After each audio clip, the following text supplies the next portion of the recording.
Torah portion for me.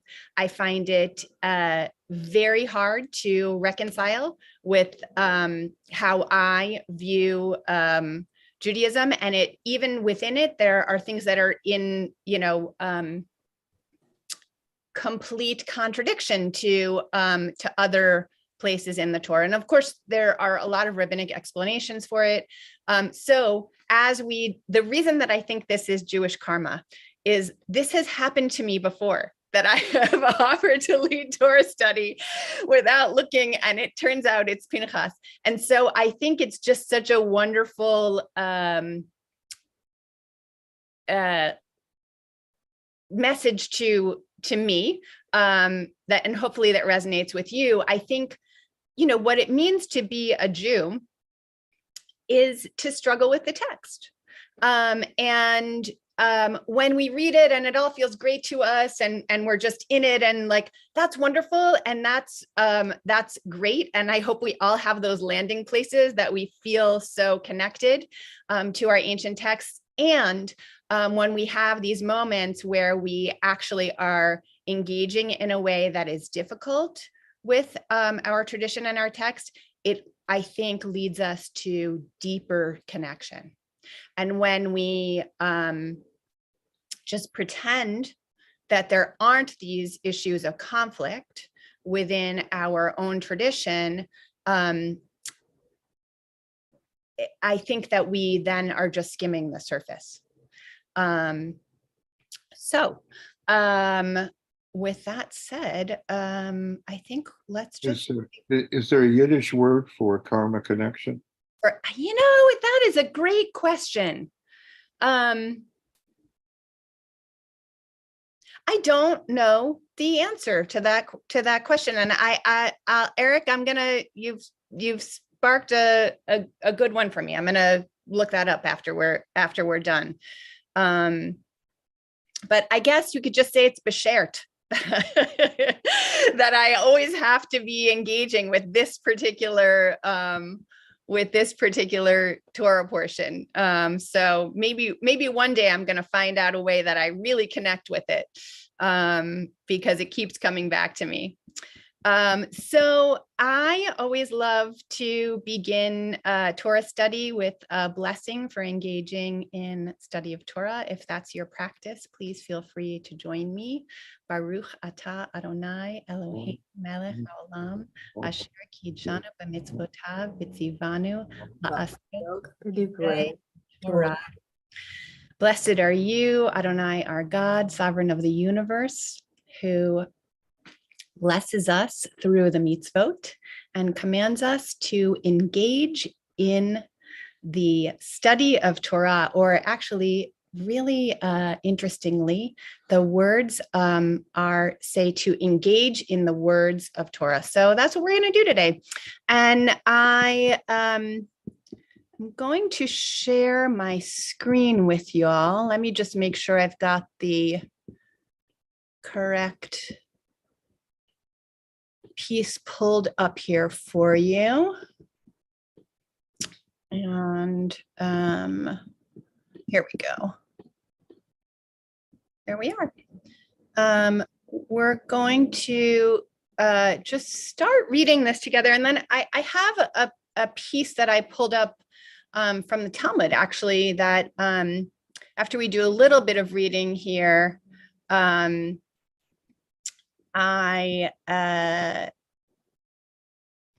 think we're going to switch over to just for a little bit of exploration to back up our study in Torah. Is there anyone who'd like to read in the English for us?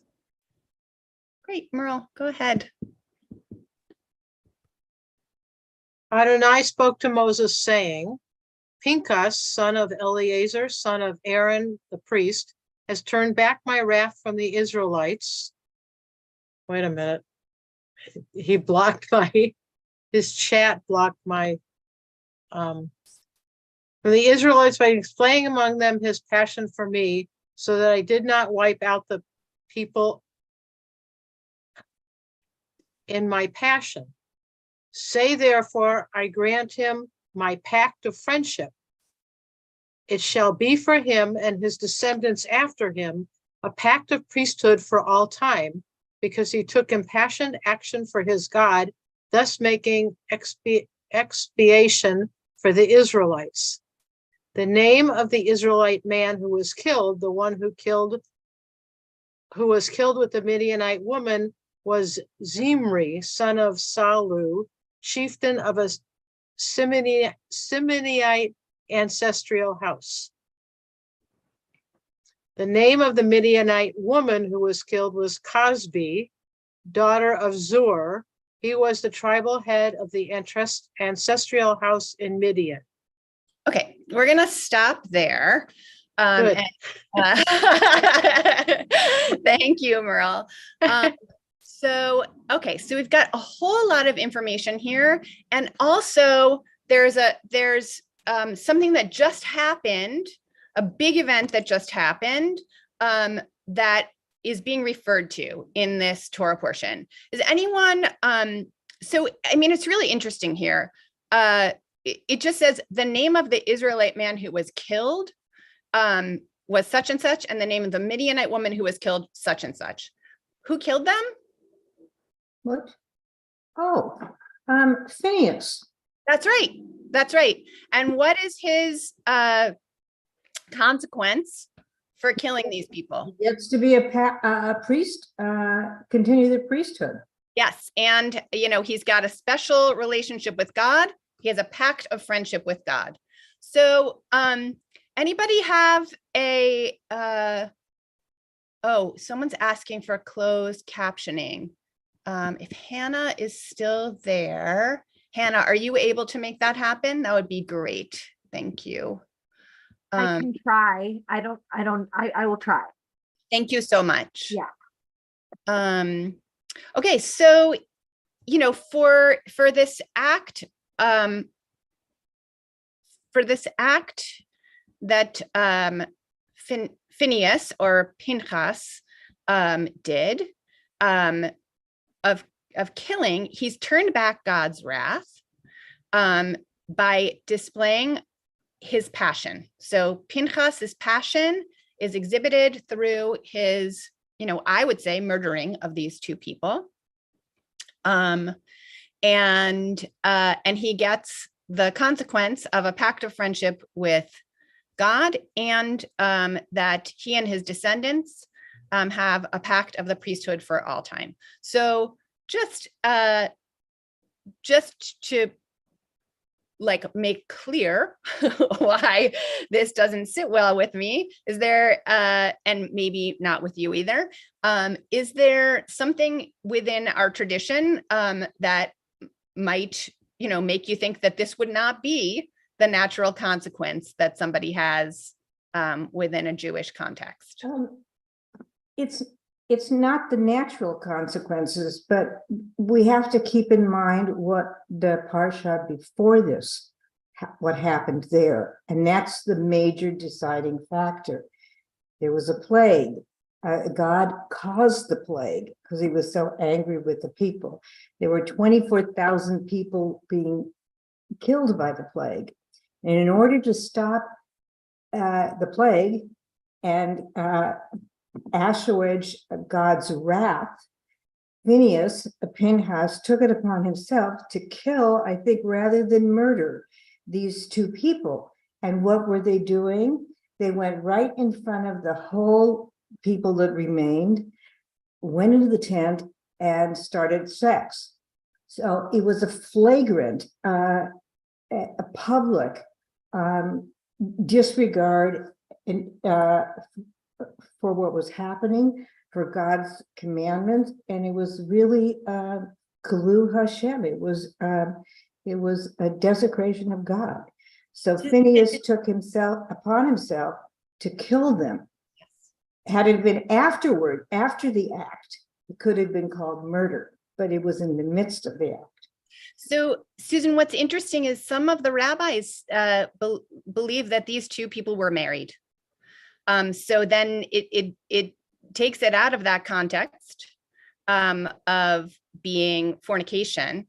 And remember that Moses himself was married to a Midianite woman. So there is great, even within an absolutely traditionalist approach to this text, this is a text that presents difficulty, even to the rabbis of antiquity. There was difficulty there with this idea of whether this is killing or, it certainly is an act of zealotry. There's a reason behind it, and there is this consequence. But I think even the rabbis in antiquity have looked at this with questions of why exactly. And I think all of the context that you give us is super important and helps us put it in context. But for me, and I don't know how the rest of you feel about it, it still remains problematic. It still remains problematic. And I think, we have to think about, in our time, when we see zealotry, what is our response to it? When we see acts of, pardon me, I think I still have a little bit of brain fog, so sometimes words are escaping me.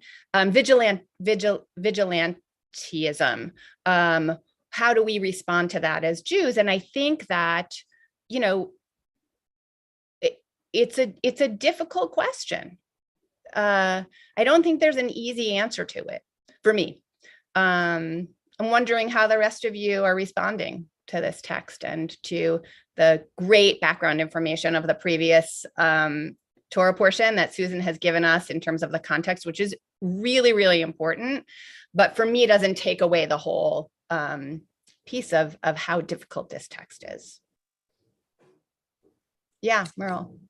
I have a tough time trying to decipher the difference between just killing them because you feel it's justified and whether it's murder.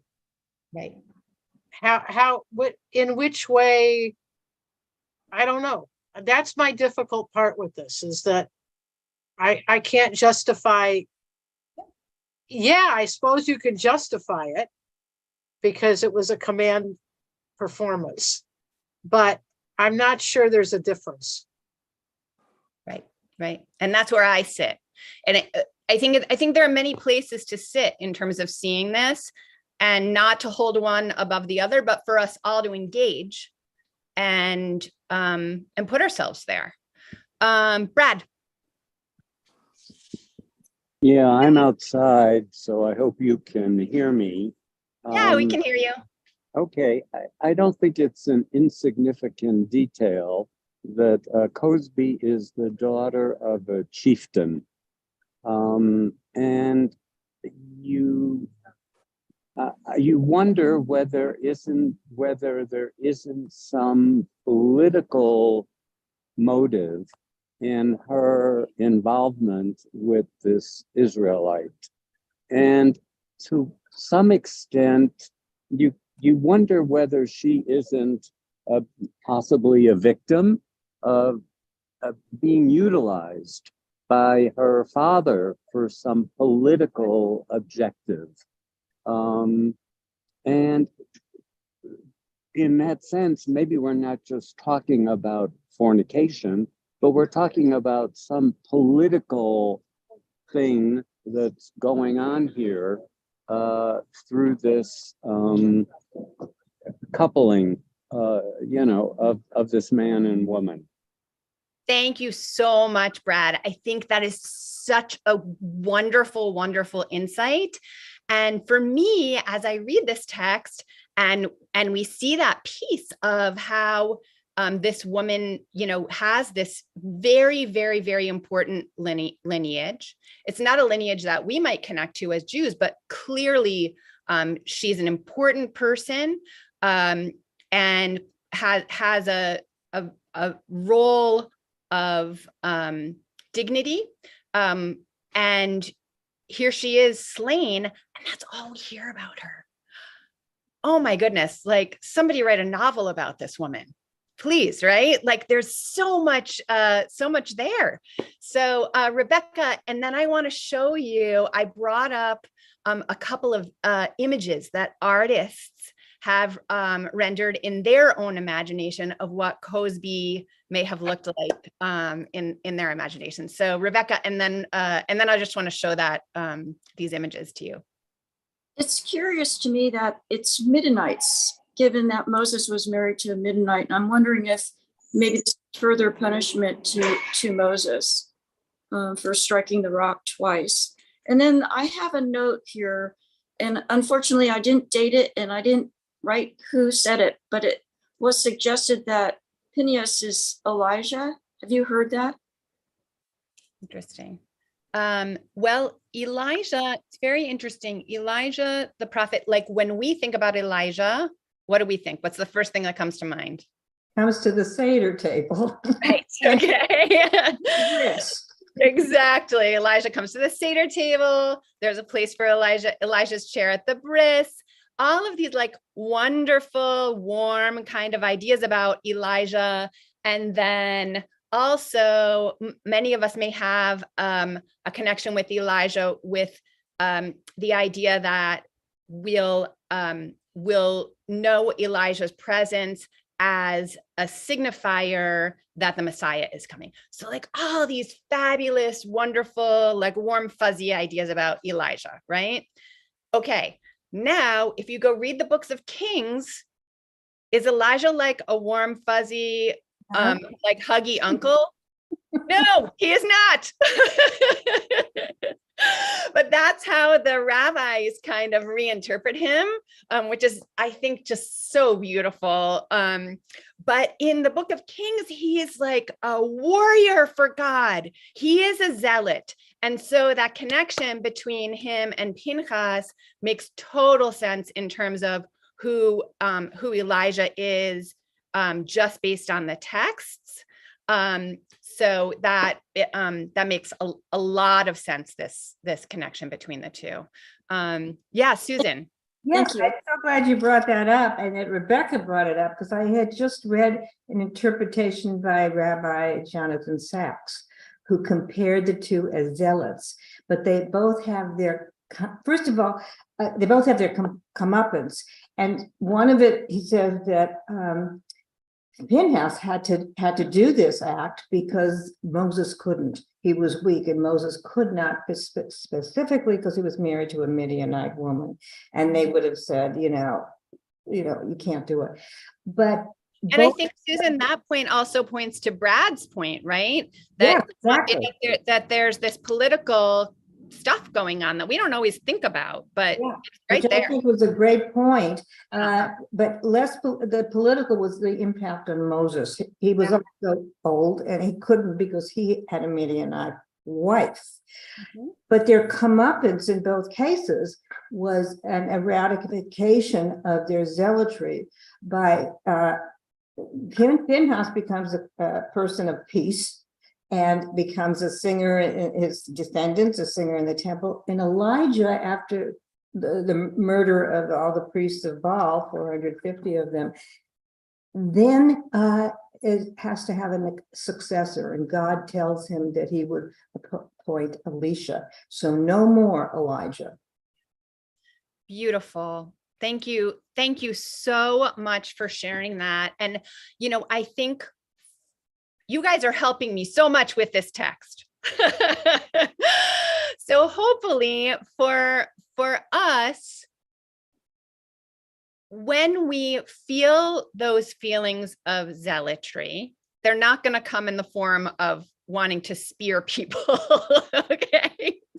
Maybe we do, God forbid. But hopefully we don't have to go through what our ancestors went through in acting out on those zealous impulses.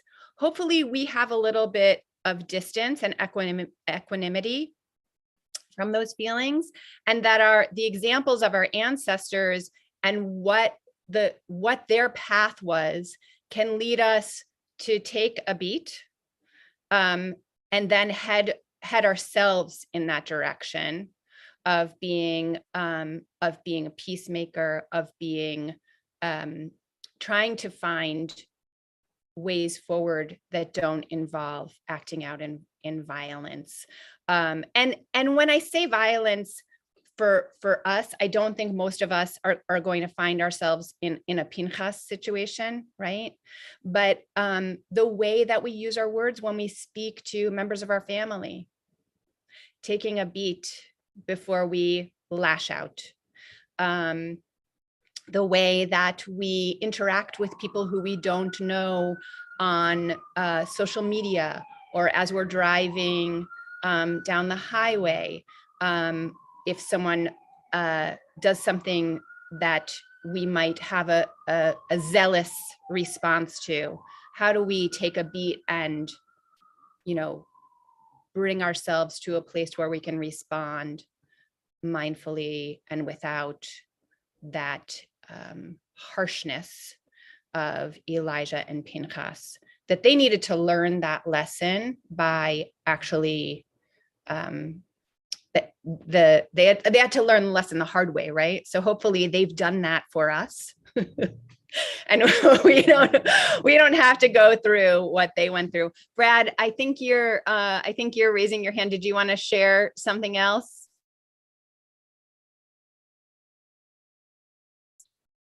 Oh, you need to unmute. That was from before. Okay, great. So I think what I'm going to do is see if I can share for you these two images that I found. The first one is a painting. Can you see that there? So this might actually be a sketch. It does say that it's colorized. And this was created in 1666 by Otmar Elliger. And this is actually a depiction of what the artist thought it might look like as Cosby and Zimri were speared by Pinchas there. So that's one image that we have. And you can see, of course, the tent. It looks like it's set up like a sort of a living space. And of course, it is wide open. And you can see the bodies strewn down here as well. So really, this is quite a graphic depiction there. And here is another image that I found very interesting. This is an Israeli photographer who has a project about women of the Bible, and she has used live models and done research to come up with their outfits, etc., and has recreated some of their stories. And it's interesting in this one, she has Cosby just by herself. There's no Pinchas there at all, which is not connected with the story, but I think she's just focusing on this one character, on the female character in this particular instance. So a really, really interesting depiction there. And I think for me, just such a spark of like, who was this woman? What was her story? We know that in Hebrew, the word Cosby can also mean like it's connected to this idea of slipping or lying. So, what does that tell us about who this person might have been as well? So it's very, very rich in terms of what's left out of the story. And these are often places where the rabbis step in and create midrash, but I was not able to find any real midrash, extra stories about Cosby. So again, like I wish Anita Diamant would take this. She wrote The Red Tent. Did anyone read that? So I want to send this to her and say, Anita, please write us a story about Cosby. Brad, I can't tell if you've re-raised your hand. I did. Okay, great. Because, I think what's so interesting about the narrative technique here is that it's not until the very end of the story that we learn of Cosby's ancestry. So we've gone through the story, at least I went through the story, thinking one way, and then I get to the end and I realize, well, wait a second, maybe I've got this wrong. So it causes just the way the story is told, by not having our ancestry at the beginning, by having it at the end, causes us to have this element of skepticism, which we maybe wouldn't have had otherwise. Interesting. Yeah. That's great. Yeah. So the story's going along, you're there with it. And then all of a sudden it's like, oh yeah. And then this thing too. So, okay. Bruce.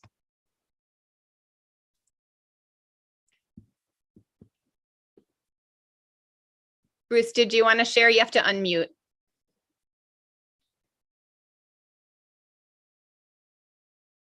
Okay, have you got me? Yeah, we can hear you now. Okay, the children of Israel were not allowed by Midian to pass through their country, in contrast to Moab, which was brought out in the Parshat.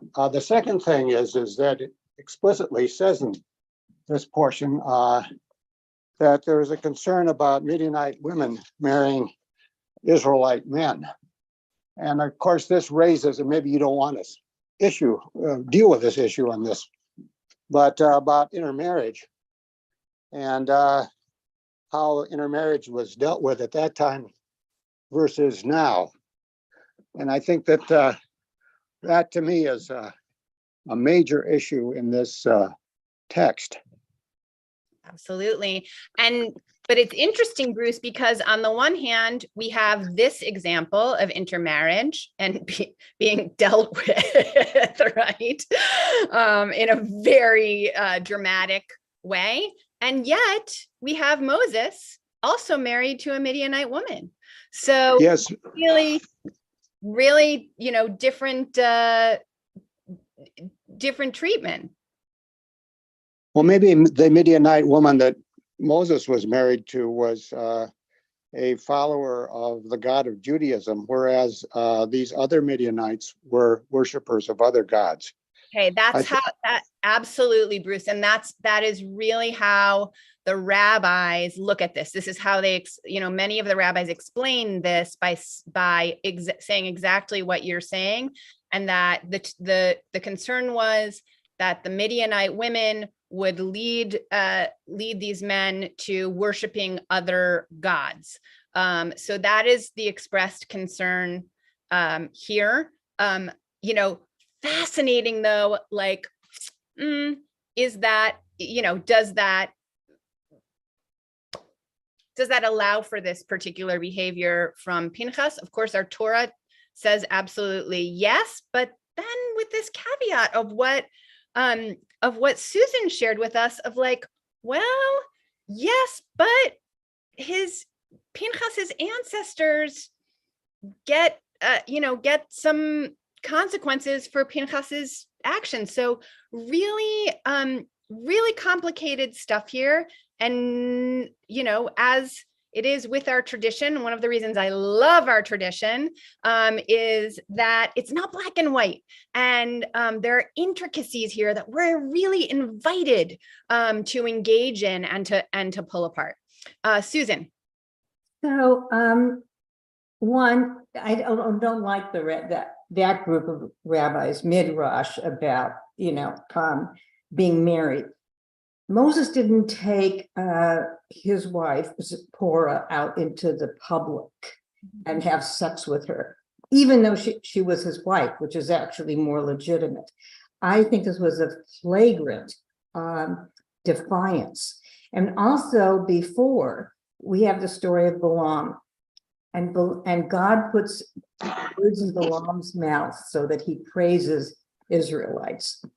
Great. And after doing the praising, the Israelites at Shittim start whoring with all the women around them. So God is obviously not pleased with that. That's a flagrant violation. And so I think that has to be taken into account. And I don't get it that she's his wife. Even if she is, why is he taking her out in the midst of the plague? That nice sketch that you showed us, the print, also has not only the bodies here, but bodies impaled. Yeah, that's so that was a consequence. You can't even be buried. You have to be, you're impaled. So I think it was totally disgusting. And God offers a break to that for both Pinchas and Elijah. And we might think of that as situational utilitarianism. And that was again Rabbi Sachs' thing, that it happens in this instance, but it's not a rule for all times. okay, beautiful. And I think you're pointing us toward another piece as well, which is, I think it's very difficult for us to conceptualize this idea of ritualized sexual encounters that were part of non-Jewish worship. Okay, so perhaps there's a combining of some of these ideas of not only was this, against our Jewish values in terms of it being a public, a public act, whether they're married or not, but perhaps there's this ritual aspect as well, which is completely forbidden and points toward what Bruce is saying of, well, the problem here is not sex. The problem here is not that she's a Midianite. The problem here is that this is idol worship. This is, that's what's happening here. And that's what allows for this moment of zealotry to happen. So I did want to share, I'm not sure how much of this we've touched upon, but I think what I'll do is share this text with us anyhow. We can take a look at it, and if we've touched on all of it, we can move through it quickly. But there might be some gems there. So what I have, I'm going to share my screen. Thank you for your patience. Okay. So this is a piece that if you're not familiar with Sepharia, I think I've brought this up on other Torah studies that I've led, but if you're not familiar with this online tool called Sepharia, you're missing out. It is a vast repository of Jewish texts and commentary, and it is amazing. So Sepharia.org, check it out. So this text comes to us from the Talmud, and these are, and it's from the section Sanhedrin, but these are the words of Rabbi Yochanan, and he's from the second generation of the rabbis that are included in the Talmud called the Amoraim, and he studied under Yehuda HaNasi and emerged as the next leader after his death, after Yehuda HaNasi's death. And he directed the academy in Tiberias and set up the groundwork for the Jerusalem Talmud. So it has a little bit about who he was. His unusual beauty, sharpness, and personal sufferings made him a captivating yet intimidating teacher. And it was due to his personality and unrivaled learning that the center of Torah study did not move to Babylonia during his lifetime. So these are, this comes from him here. So does anyone want to read in the English for us here? Do you have any volunteers? Rebecca? I can do it. Sanhedrin 82b, as it is stated, and those that died in the plague were 24,000, and that is the meaning of that which is written. And Pinchas stood and wrought judgment, and the plague was stayed. Rabbi Elazar says it is not stated in the verse, and prayed, rather, it is stated Vayafel. This teaches that Pinchas, as it were, wrought judgment with his creator. Okay, Rebecca, I'm going to stop you there for just a second because I want to make sure everyone understands what's going on here in the Hebrew. So the rabbis of antiquity love puns and love plays on words, and he's looking here, and so Rabbi Elazar says, it's not stated in the verse and prayed, vayit palel. Okay, so the word would be vayit palel, that means and prayed. Rather, it's stated vayifalel. These two p and f in Hebrew are the same letter. Okay, so we're just gonna, so you can hear it. So it's not vayit palel, it's vayapel. I'm sorry, vayapalel. Okay, so do you hear how similar those two words are? Great. So rather than pray, this word, instead of yit palel, it's yefalel, and that is related to this word pelilut, judgment. Okay, so that's how they're getting there. It's like it's a lot of playfulness with words that's happening here in order to take us to this point that he wants to make. Great. So Rebecca, you can keep going for us if you don't mind. Starting here, the ministering. The ministering angels sought to push him away because he spoke harshly to God. The Holy One, blessed be he, said to them, leave him be. He is a zealot, son of a zealot, from the tribe of Levi, who was zealous in avenging the violation of his sister Dinah. He is the alleviator of wrath, son of an alleviator of wrath, a descendant of Aaron, who alleviated the wrath of God during the plague that followed the assembly of the Korah. The tribes began to demean Pinchas. Did you see the son of Puti, so called because his mother was one of the daughters of Putiel? And they interpreted homiletically as Yitro, the father of his mother, according to one rabbinic tradition, fattened Sephitim, calves for idol worship, and he impudently killed the prince of a tribe of Israel without a trial. In response, the verse comes and provides his lineage as Pinchas, son of Eleazar, son of Aaron the priest. It is due to that lineage that he zealously executed Zimri.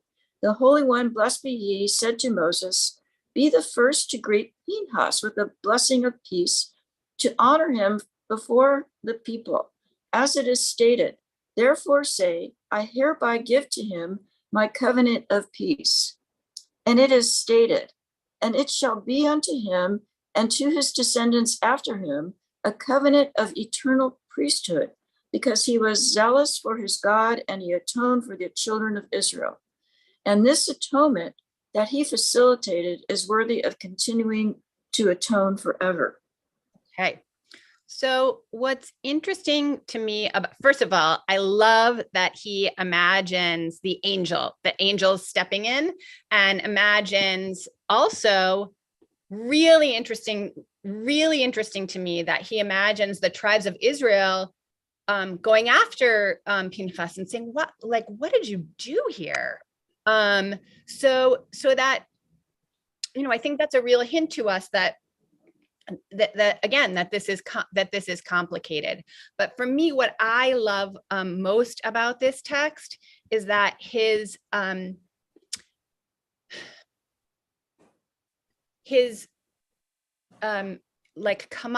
if you will, to use the words that we've been using before, is that he's given a covenant of peace. And I think about, we often have, I'm busy preparing for high holidays already, right?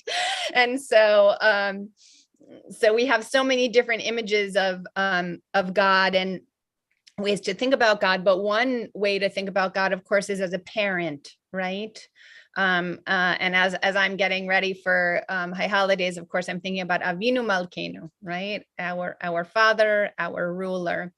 So, if we think about the relationship between Pinchas and God in this context of a parent, and when a child lashes out and does something, whether with like, even with the idea of righteous justice behind it, when an act is rash, perhaps this is a beautiful act of parenting by God to say, I'm giving you the gift of peace in your own heart. And boy, like, wouldn't it be lovely if we as parents could just, implant peace within the peace and wholeness within the hearts of our own children. What a gift that would be for us to be able to offer to them if we saw them acting rashly. But we're not God. We're limited in our parenting, but also a beautiful example for us. Rather than, I think, what can be a very typical parental response when we see our children acting out in ways that we might see as rash. Our response might be a hardened response, a tough response, and maybe this is just a wonderful example to us of a different route to take. So, anybody else have a response to that particular text?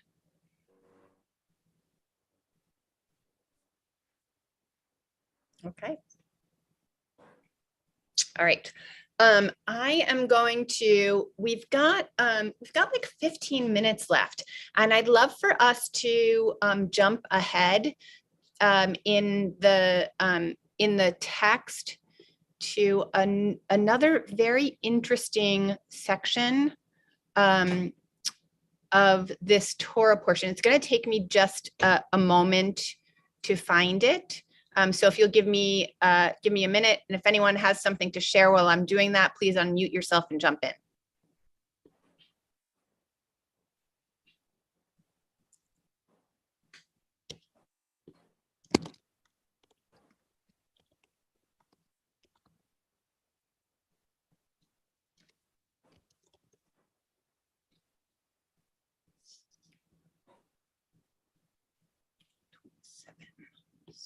Okay. Sorry, guys.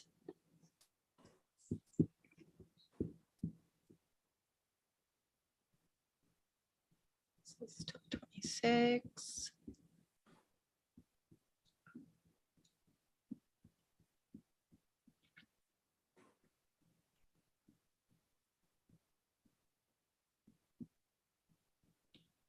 Okay, I'm almost there. It's a long Torah portion. All right. Here we go. Let's start at verse 6 here. Do you have another volunteer to read in English for us?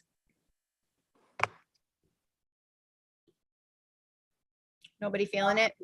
I'll do it. And Adonai said to Moses, the plea of Zelophehad's daughters is just. You should give them a hereditary holding among their father's kinsmen.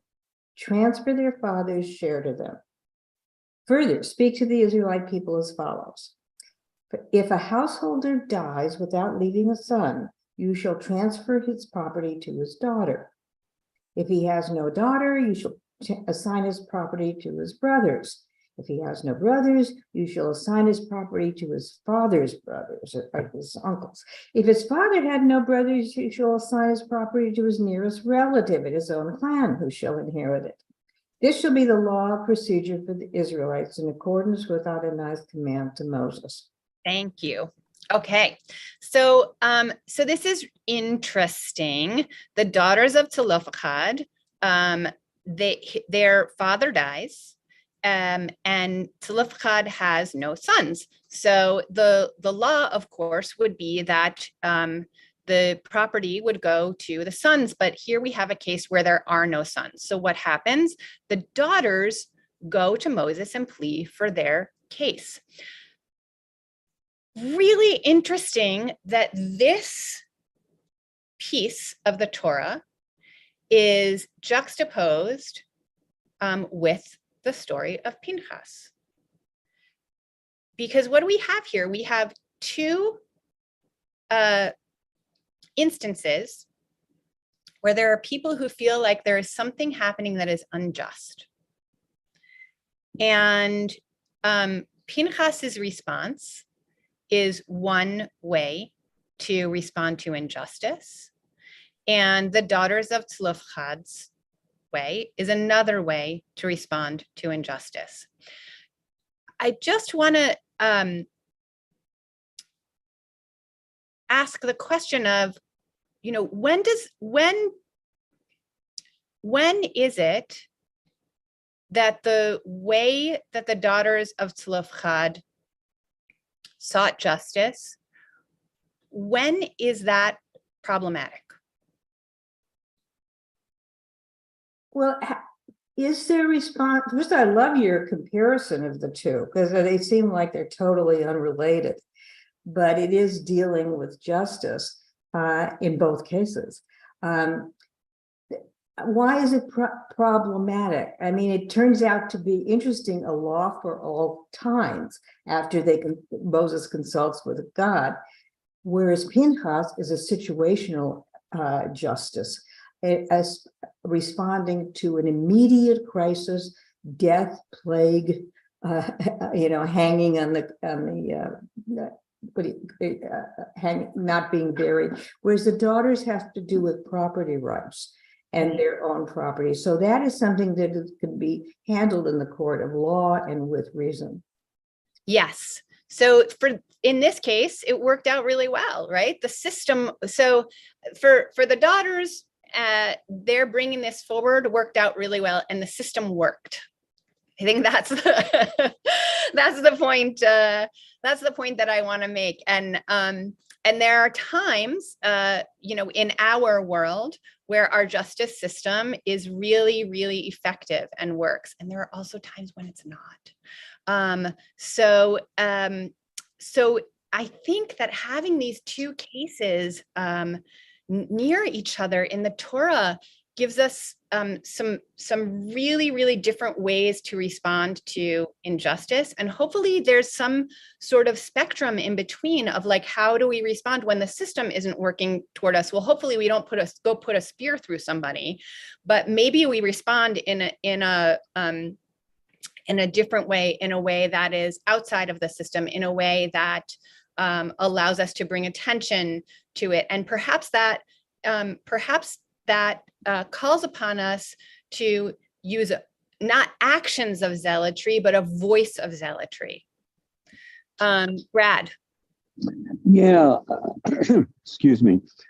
Cantor, I'm questioning how effective the system is really working, in that Moses doesn't feel capable of making this determination himself.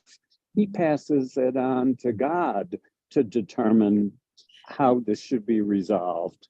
So it seems like and last time I checked, we don't have that option here. Human judgment is really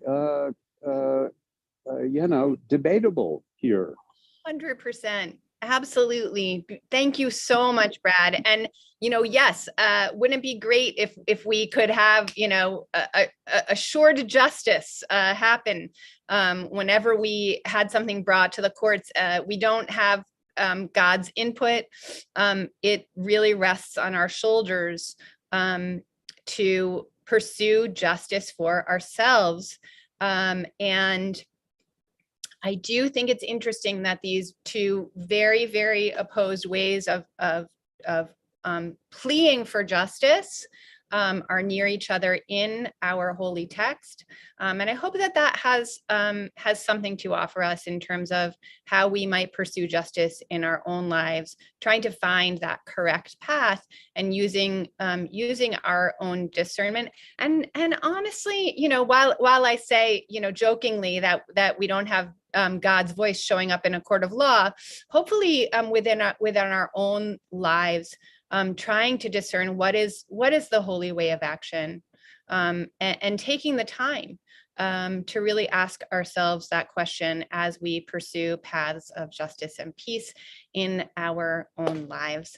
And with that, ending on that note, I think it's a perfect time to say Shabbat Shalom to all of you. I just want to thank you all for showing up in presence, and really thank you all for participating, because that's what La'asok b'divrei Torah means. Doing this to have me sit and lecture at you, we wouldn't have gotten nearly as much insight as you all provided for me and for each other. So thank you so much, and Shabbat Shalom to all of you. Wow, thank you. Shabbat Shalom. Thank you. This was wonderful.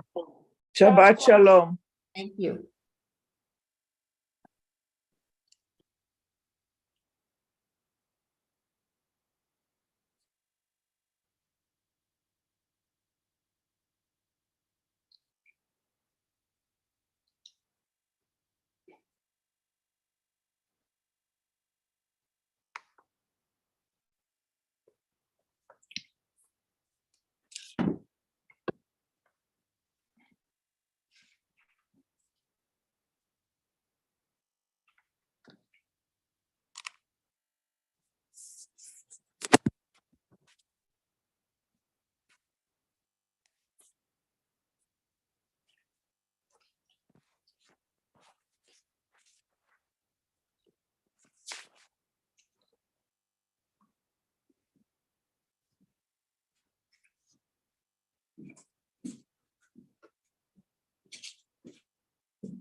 I don't know whether she is still there or not. I can't even unmute myself. Yeah, I can still see myself.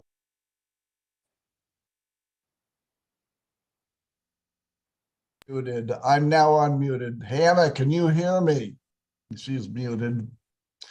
So I don't think she's there. Anyway. My controls, yeah. Yep. Well, there is no more. There was a more there earlier, but I don't see it there now. I see reactions, apps, and whiteboard, and that is it. So, no, yeah. Well, I don't know. I was going to get back to these people before they close the meeting and say, I haven't been able to do it. And, I'm very frustrated with it, but I'm not frustrated enough to make you go out of your way and, and do it, come over here and do it. That's a waste. That's just a waste. Anyway, I will see if I can Google the website and somehow send them a chat message to investigate this, because it's I can just understand a hell of a lot better when there's closed captioning. I mean, it's not impossible when there's not, but it's just easier when there is. Anyway, that's it. And we'll talk with you some other day.